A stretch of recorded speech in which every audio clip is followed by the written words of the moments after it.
Bonjour à tous, nous voilà donc pour l'épisode 6 de la saison 1 de Black Sails. Je vais donc laisser notre chère Xana faire sa partie, comme vous la connaissez si bien. Xana, c'est parti. Alors, ok, donc pour moi ça va être un pouce bleu. Que dire sur cet épisode? Bon, pas grand-chose, hein. Bon, déjà il y a deux intrigues. La première, c'est Eleanor qui finit par rendre sa décision comme quoi elle accorde son pardon aux hommes de Vayne. Et parallèlement, on a Anne Bonny qui en a marre du traitement que Max reçoit par une partie de l'équipage de Vayne. Par conséquent, elle va voir Eleanor pour se débarrasser des Gus en question. Enfin, Anne veut tuer juste un mec, et Eleanor se dit non, non, non, non, faut buter le reste de sa bande avec. Juste comme ça. Hein. Elle veut se passer la nerf sur quelqu'un, visiblement, parce qu'elle a dû ravaler sa fierté. Et finalement, grâce à l'aide de John, qui est un peu contraint et forcé, et de Rakam, ils attirent la bande dans un piège et ils se font massacrer par une embuscade. Voilà.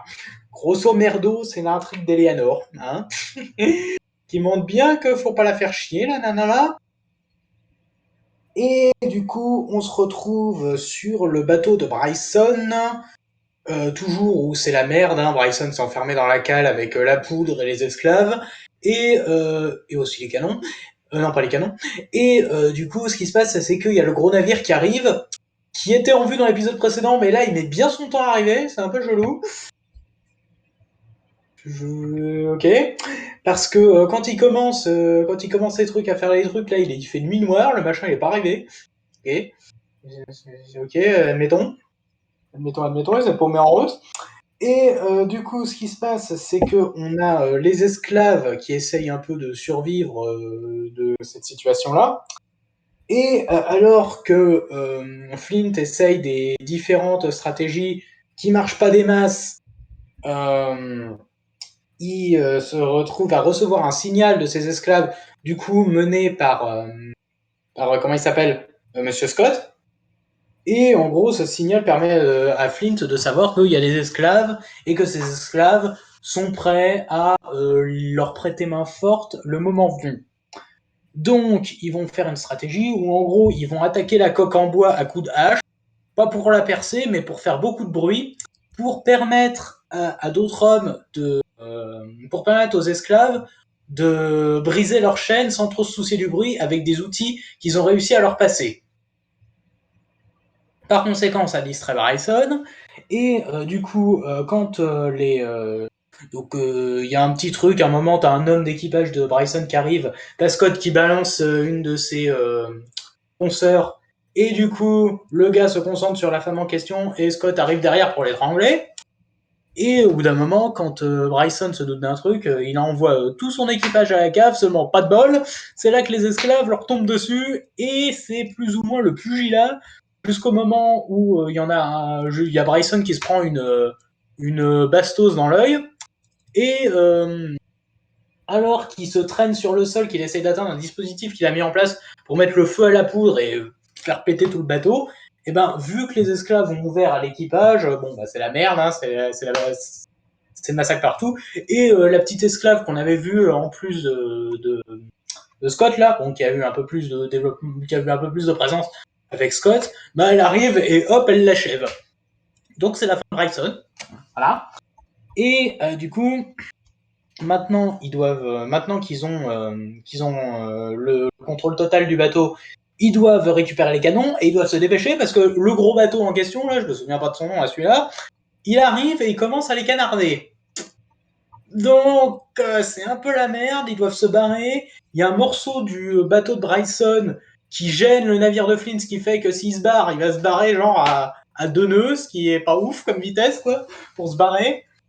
Et alors qu'ils essayent un peu de se dépatouiller de là, il y a toute une intrigue avec Gates et Billy, où les deux discutent de ah là là, ils ont trouvé une lettre comme quoi Madame, j'arrive pas à me souvenir de son nom, la nana de Flint là, Barlow.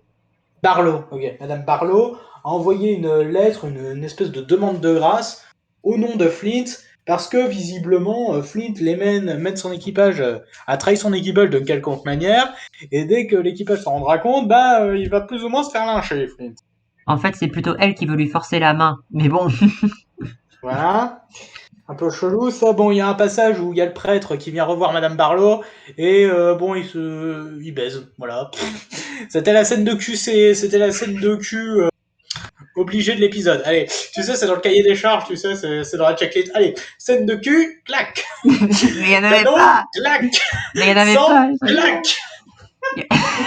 Eleanor fait un truc, fait un coup de pute, clac. C'est une checklist, tu sais, Il y à avait, chaque fois. il y a pas eu scène de cul à tous les épisodes jusque-là. Il y en a un épisode où il n'y en a pas eu, hein. En fait, on devrait faire un bingo Blood Cells, tu sais. Ça pourrait être marrant. Enfin bref.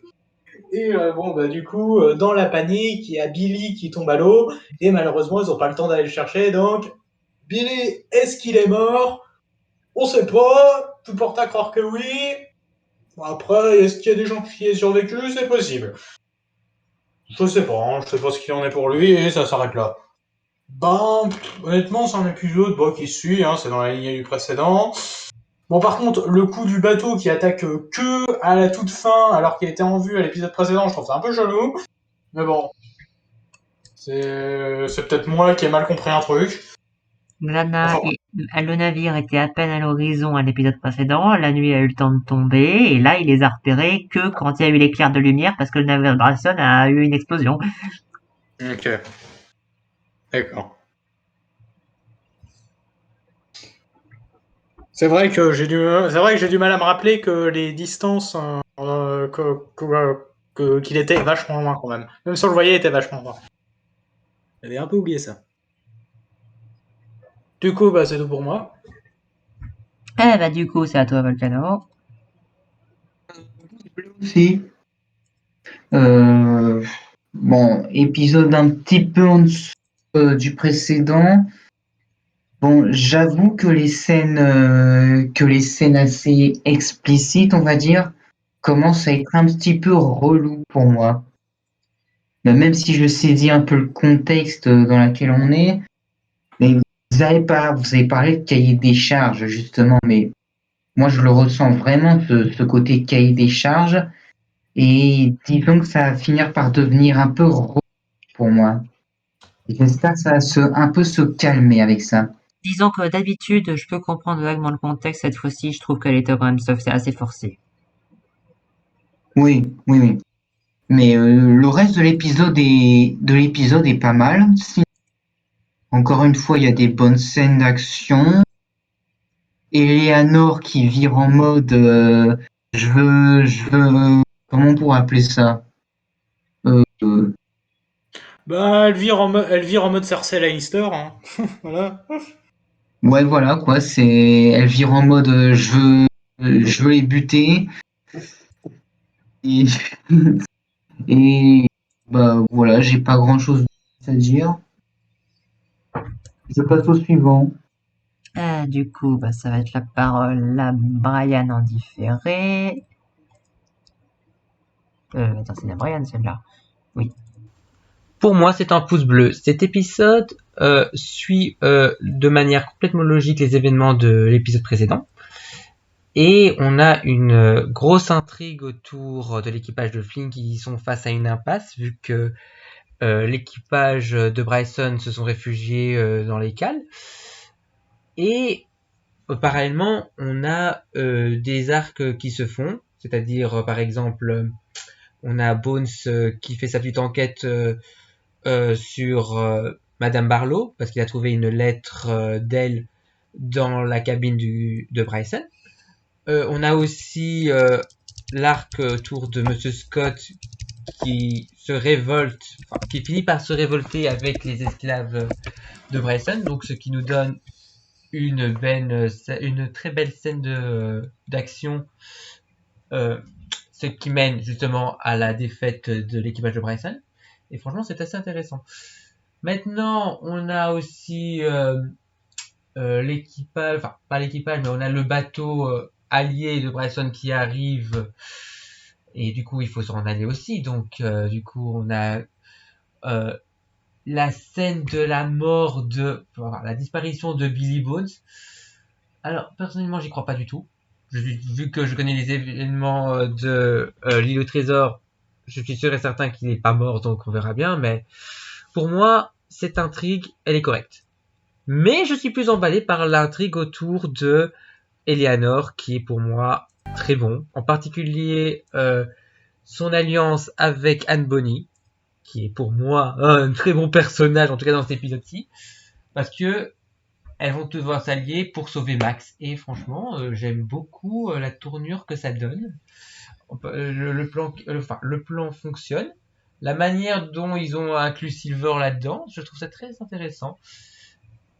Et surtout, ça donne vraiment, comment dire, ça montre vraiment en quoi Eleanor est un personnage qu'il faut faire peur. Même Silver l'avoue en fin d'épisode, même lui ne sait pas qui il faut craindre le plus entre elle et Flint. Je trouve cette réplique très intéressante. Du coup, cet épisode, je le préfère beaucoup moins que le précédent, ça c'est clair. Mais au moins, c'est très plaisant à suivre. Donc, hâte de voir la suite. Du coup, ça va être la parole à Henri, aussi en différé. Ton cher Henri a mis un pouce vert. Alors, pour la première fois depuis le début, je vais foutre un pouce vert pour cet épisode, parce que franchement, il n'y a pas eu un seul moment où je me suis dit putain, je m'ennuie, qu'est-ce qui se passe? Parce que ça m'arrivait de temps en temps durant les épisodes de décrocher, mais là, pas vraiment. Quoi dire, franchement, la tension qui se dégage au début de l'épisode avec l'équipage qui se tente plusieurs façons pour atteindre les ennemis qui sont dans la cale, je trouvais super intéressant, montrer qu'ils ne réussissaient pas du premier coup. Et en même temps, tout était en temps limite parce qu'il y avait l'autre bateau qui était sur le point de les attaquer au moment où il y avait le lever du jour. Quoi dire, si, il y a aussi la partie avec l'équipage de Trucmuche qui se fait attaquer, où il y a eu tout un plan pour tuer les 8 personnes. Du coup, voilà, j'ai trouvé ça génial aussi. Et je l'ai pas dit, mais sur l'épisode précédent, de mémoire, il n'y a pas eu de scène de cul, mais sur celui-là, il y en a quand même eu un, même si c'était un peu plus soft. Allez, c'est tout pour moi, je donne la parole au suivant. Du coup, c'est à moi. Bon, on va mettre un petit pouce bleu, parce que bon, voilà. Bon, alors cet épisode, bon, alors globalement, il y a 3 intrigues. Il y a celle d'Eleanor, Anne Bonny et John. Il y a celle de Flint et il y a celle de Barlow. Bon, alors celle de Anne Bonny, Anne Bonny en a ras-le-bol de voir ce qu'ils font à Max, donc du coup, elle a décidé de s'en débarrasser. Eleanor décide que c'est pas assez dangereux et que ça va pas assez loin son plan, donc alors, en un sens, elle a plus ou moins raison sur ce qu'elle dit, c'est-à-dire que c'est pas assez dangereux parce que s'ils tuent que Hammond, dans tous les cas, ça rebondira sur le D2, quoi qu'ils fassent, même si c'est pas, ils ont des alibis, etc. Donc, faut tous les buter s'ils veulent faire ça. Sachant que dans le groupe, il y en a qui ont jamais fait de mal à la putain, Voilà. Bravo, merci Eleanor d'être méchante avec les gens juste parce que t'as dû ravaler ta fierté. Encore une fois, tu es une gamine. Enfin, t'es intelligente, tu sais faire les choses, mais tu agis comme une gamine qui n'aime pas qu'on ne fasse pas ce qu'on lui reproche. J'ai pas de problème particulièrement avec le personnage qui soit comme ça. Non, il est très bien. C'est juste que le personnage est comme ça. C'est Eleanor, voilà. Elle peut plus faire autant qu'elle faisait faire avant, parce que maintenant, évidemment, il y a eu les conséquences qu'il y a eu. Mais elle va pas se gêner, si elle peut faire du coup dans le badaud, elle y va, Il y a Barlow qui explique au prêtre, parce qu'il veut une explication, machin, je veux que vous ayez en sécurité, machin. Bon, c'est bon, t'es pas subtil 2 secondes, mec. Il lui explique donc sa version des faits, c'est-à-dire qu'elle est différente de celle de Guthrie, un petit peu, parce que Flynn c'était le meilleur ami de Thomas, et Thomas est mort, et c'est là qu'il l'a amené. Donc déjà on commence à avoir un peu plus de 2 versions des faits, il y en aura plus, parce qu'évidemment, c'est qu'a dit Guthrie, c'était la version officielle à Londres. Vous imaginez bien que s'il y a eu un scandale dans une famille, ils n'ont pas dit la vérité à tout le monde, voilà. Et ensuite il y a Flint. Flint, il y a toujours ses tentatives, etc. Et ils finissent par réussir à se débarrasser grâce aux esclaves. Alors, les esclaves, au début, notre cher, et d'ailleurs ça fait certains aussi, notre cher Monsieur Scott ne veut pas les aider. Bon, en un sens, je comprends de ce qu'on sait jusqu'à maintenant, il n'y a pas de souci. S'il veut protéger Eleanor parce qu'il tient à elle, quel que soit ce qui lui arrive. D'accord. Le problème, c'est que moi, je connais toute la série, je sais ce quelque chose qui va se passer plus tard et qui, visiblement, est depuis bien longtemps et qui fait qu'il devrait pas agir comme ça. Mais bon, on en reparlera le moment venu. Par contre, du coup, et voilà, les esclaves essaient de le convaincre, etc. Maintenant, reste à savoir s'ils vont être toujours esclaves ou s'ils vont être libérés. Ce qui risque de pas être si compliqué que ça. Enfin, ouais, pas si facile que ça. Et donc, du coup, il y a l'affaire avec Bonnie, avec Billy. Du coup, lui, il lit la lettre, mais Barlow, elle décide un peu ce qu'elle veut que Flynn pense, parce qu'elle veut qu'il pense ça, donc elle lui force un peu la main sur « Non, je veux que tu te repentisses parce que j'en ai ras-le-bol de cette vie, donc on va aller ailleurs. » Alors que Flint, il y pense pas à ça, tu vois. Et du coup, elle le fout bon, techniquement, elle avait pas prévu ça, mais bon, elle le fout un peu dans la merde en pleine bataille devant son équipage. Ça risque de faire quelques répercussions. Ensuite, il y a la fameuse scène, bon, après, il y a tout ce qui a été dit, je vais pas tout dire, mais il y a la scène avec Billy et Flint sur la proue du Valrus. Et là, au vu de comment s'est passée cette scène, personne n'a pensé à ça, mais il y a une question à se poser. Est-ce que Billy est vraiment tombé par accident ou est-ce que Flint l'a jeté à l'eau? Next, on saura plus tard. Ou pas. Voilà. Et Billy, est-ce qu'il est vivant? Est-ce qu'il a survécu? Est-ce qu'il a été capturé? Est-ce que machin? Next aussi. Voilà, je crois que je n'ai à peu près rien oublié. Ah oui, en fait, les gaviers pirates de Flint, certains sont pas très fut ou alors trop précipités parce que ils ont enlevé les tonneaux de poudre qui étaient branchés à des allumes-feu. Et donc ils ont fait sauter une partie du navire avec eux et ça a allumé le feu l'énorme étincelle qui a donné leur position au Scarborough. Bon alors, soit ils sont cons, soit ils ont jamais vu ce système, soit ils ont été trop rapides. Ils ont été trop vite pour récupérer les stocks. Personnellement, je pense qu'ils sont, pas très fut, même si ceux-là, ils avaient pas l'air trop cons. Mais surtout qu'ils ont été par précipitation.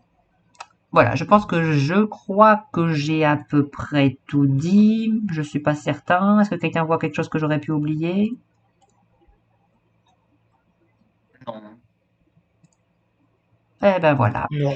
Donc du coup, si quelqu'un a un truc à rajouter, à compléter, à commenter, à discuter, c'est la partie pour. Pas grand-chose à rajouter. D'accord. Eh bien, vous allez aller voir la vidéo de Mayo et bien à la prochaine. Salut.